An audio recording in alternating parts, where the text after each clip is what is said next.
Bonjour. Aujourd'hui, on se retrouve donc pour une réflexion.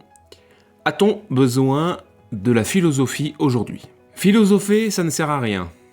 Si on ne pousse pas un peu la réflexion, on pourrait vite arriver à cette conclusion. Un passe-temps pour des étudiants sur les bancs de la faculté, pour des professeurs dans une bibliothèque poussiéreuse, ou pour briller lors d'un dîner mondain.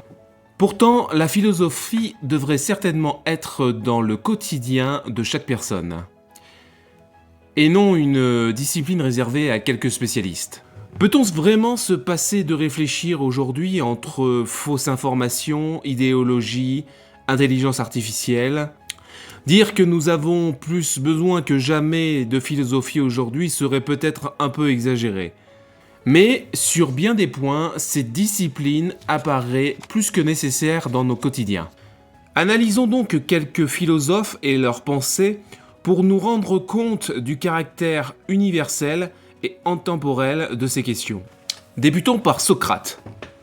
Pour lui, je cite, « Une vie sans examen ne vaut pas la peine d'être vécue, car le seul bien est la connaissance, le seul mal est l'ignorance. » Réflexion veille de plus de 2500 ans et pourtant est-elle caduque pour autant ?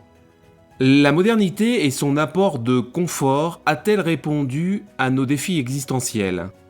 Si on en juge à la montée constante de la popularité des antidépresseurs, on peut se poser la question. Aujourd'hui, nous sommes en effet submergés par des réponses toutes faites. Slogans, idéologie, intelligence artificielle, on like, on partage souvent des enfantillages sur les réseaux sociaux. On étouffe la moindre pensée qui pourrait surgir par différents stratagèmes. On pourrait d'ailleurs se demander si cela n'est pas une fuite.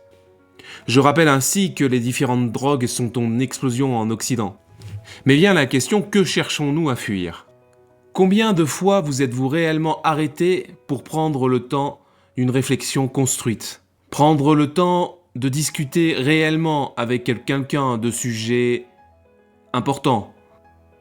Prendre le temps de commenter.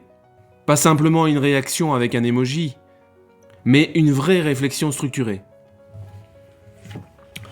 Dans nos mondes où tout va de plus en plus vite, cela se fait de plus en plus rare. Pourtant, la philosophie n'a jamais été une discipline morte. C'est une hygiène mentale, une gymnastique de notre pensée. C'est aussi une façon de ne pas laisser les autres penser à notre place. Nous pourrions citer des dizaines de penseurs qui ont expliqué le pourquoi de la philosophie. Prenons par exemple Kant. Sapere aude, oser savoir. En reprenant cette citation latine d'Horace, Kant avait pour projet de libérer les peuples en les faisant devenir majeurs, adultes, c'est-à-dire autonomes dans leur jugement. Philosopher serait donc exercer notre raison pour devenir libre. Si vous ne pensez pas, d'autres penseront à votre place. Kant nous incite ici à oser utiliser notre propre entendement pour devenir plus libre. Liberté qui n'est donc pas acquise, mais une conquête de chaque instant, par l'effort de réfléchir soi-même. Plus proche de nous, Hannah Arendt, philosophe du XXe siècle, a compris cela après avoir observé les procès des criminels nazis de la Seconde Guerre mondiale. Elle a forgé le concept de la banalité du mal. Ce qui est effrayant, ce n'est donc pas qu'il existe des monstres, mais qu'il existe des gens ordinaires qui cessent complètement de penser. Quand on ne pense plus, on peut devenir complice d'un système, même sans s'en rendre compte. La philosophie aujourd'hui, c'est donc une alarme. Est-ce que je réfléchis réellement encore, ou suis-je la marionnette d'un système établi ? Concrètement, est-ce que philosopher aujourd'hui, c'est disserter sur Platon autour d'un café ? Non. Philosopher, c'est s'interroger sur le sens de la vie. Qu'est-ce qu'une vie réussie ? Qu'est-ce qu'être libre ? Qu'est-ce qu'être humain dans ce monde d'algorithmes ? C'est questionner notre société et ses défaillances. C'est refuser d'être un zombie connecté ou déconnecté. C'est essayer de se connaître et devenir maître de soi.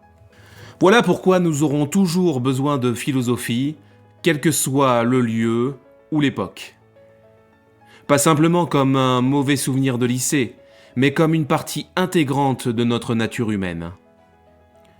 Un entraînement de l'esprit pour ne pas se laisser voler ce que l'on a de plus précieux, notre pensée, notre liberté de juger, de douter, d'imaginer.